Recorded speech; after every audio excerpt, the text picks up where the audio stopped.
గేట్లను ఢీకొన్న పడవల తొలగింపు పనులు మూడో రోజు కొనసాగుతున్నాయి.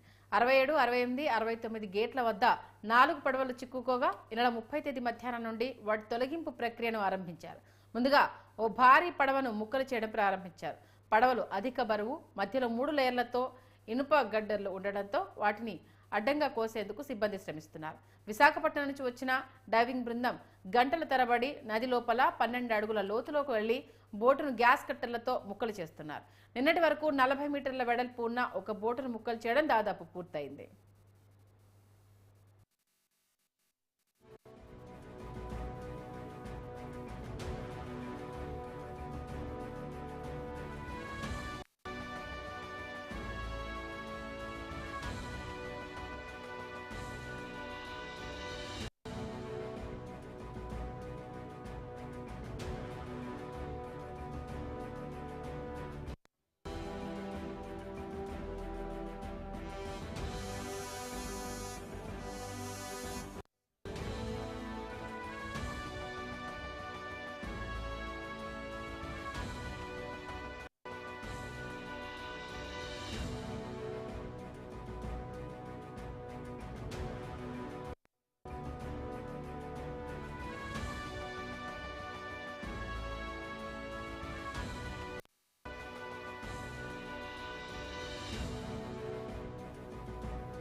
దేశాన్ని కించ